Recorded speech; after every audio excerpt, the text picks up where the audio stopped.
It's your man Mike Bowens coming to you once again live and direct. Listen, a lot of people have been messaging me, hey Mike, can you do a few relationship videos? So listen, here we go. When the title of this one is entitled, When the Communication Dies, the Relationship Dies. When the communication dies, the relationship dies. Let's just dive right into it. You know, oftentimes in relationships, as I said before, sometimes people can grow apart, and it's for various reasons. It could be a death in the family, it could be the hours that you both work, it could be having a new child or multiple children. It could just be for various reasons. But as I've observed and I've studied and I've counseled many couples, right, and I even observe in my own relationship, that I must keep the communication going, because if you don't keep talking, right, you don't know what's on a person's mind. You don't know what's on a person's heart.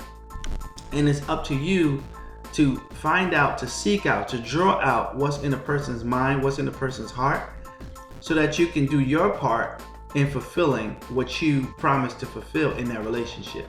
Now, I'm not saying that you are responsible for another person's happiness. I'm not saying that happiness comes from within.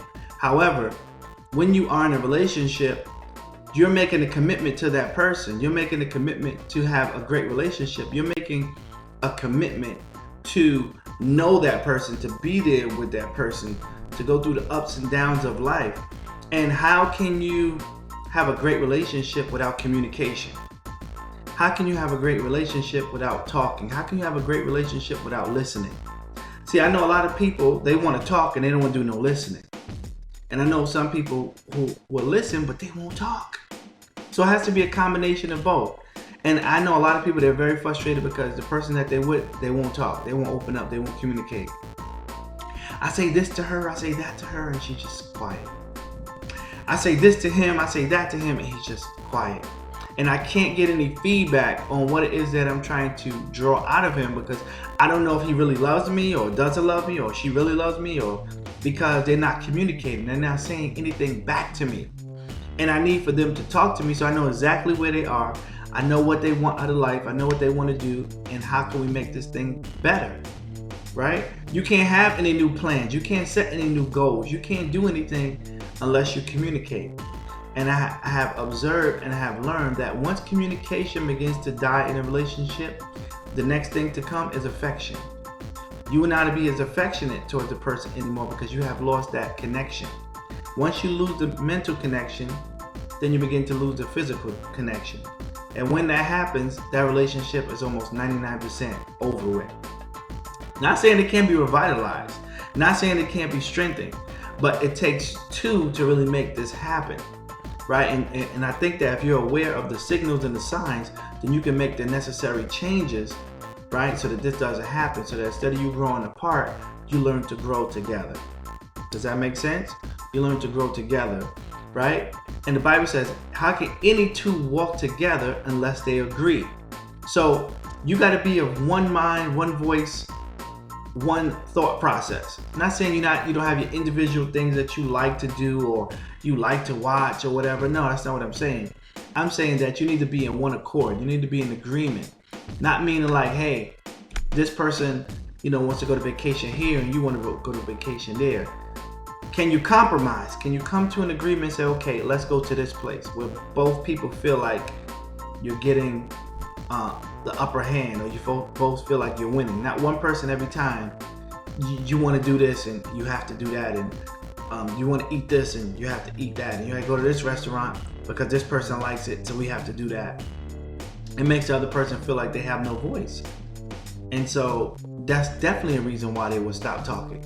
Because why would they keep saying something and you're not listening? You're just overpowering them every single time, as opposed to hearing what the other person has to say and say, you know what?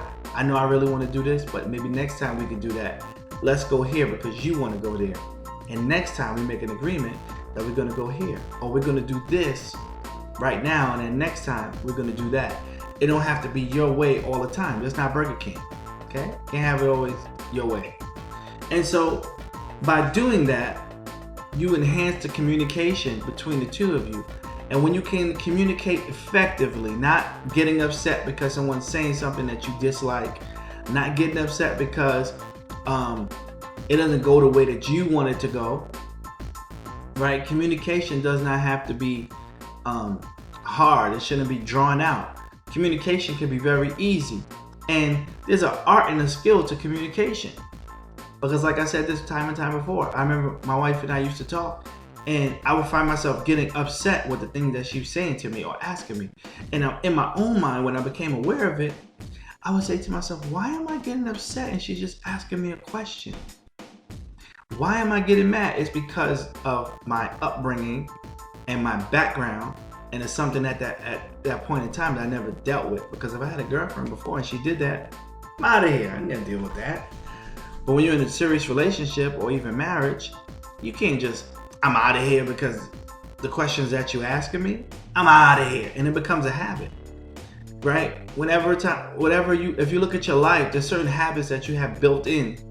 And if you're not aware, they could be destructive habits. For example, if someone's asking you a question, you just shut down. I ain't saying nothing. I don't got nothing to say. Why you don't have nothing to say? I'm asking you this question. I'm asking you about nothing. I just don't want to talk about it. And so how can you move forward if you shut down? How can you move forward if you just put the clamps on? You got to be able to open up and communicate and be able to talk even when you don't feel like it. That's a sign of maturity. That's a sign of growth. And if you want to take your relationship to the next level, if you want to keep it from dying, if you want to keep it from going into a drought, you must constantly work on your communication skills as a couple, right? And enhance what it is that you're thinking, what it is that you feel, so that you can communicate effectively. And on the flip side, you must become an effective hearer, so that you don't hear what you want to hear, but you actually hear what the person is trying to say, and not just you taking certain words out and saying, you know what, nah, everything you're saying is, I'm not feeling it. Because you're not hearing what they're saying. A lot of times we filter what people say by our perception, right? Perception is reality. You ever heard that? So because of things that happened in your past, if you have not transformed your mind, right, by the word of God, Romans chapter 12, verse 1 through 2, right? Be not conformed to this world, be transformed by the renewing of your mind. If you have not done that, everything somebody say to you, and if you had a negative experience about that, with that situation in the past, it could still be affecting you today, even as an adult, right? Something that somebody said to you or done to you in the past can still be affecting you. I remember, and I'm gonna close out with this. I remember several years ago, I was watching this guy, right? And he saw this lady. She had a really nice hairstyle. She put herself together, and I'm not sure if he liked her or whatever, but he just wanted to be friendly and give her a compliment. Now, it was nothing like harassment or nothing like that. He just said, you know what? Your hair looks very beautiful today. And she was like, you pig, you're disgusting. You know, and she walked away. He's like, whoa, what did I do to her? I just said that her hair looks nice. And it was because of, later we found out, things that have happened to her as a child, as an adolescent. But guess what? She never dealt with that. And so she filters everything through her mind, that even if somebody gives her a compliment, somebody's trying to get something from her.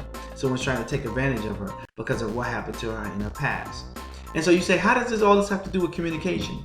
Because you can communicate something, but if it's not effective, or if you're hearing it the wrong way and you don't hear it the right way, it could the communication can get distorted.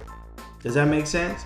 And so I hope this message encouraged somebody, inspire somebody to take their relationship to the next level, and look at those signs that I told you about. If communication begins to die, if affection begins to die out, if you don't want to be around the person no more, the person don't want to be around you anymore, your relationships need CPR. It needs CPR, it needs an oxygen mask right away. And you need to call a meeting, you need to do something to inject life back into that situation.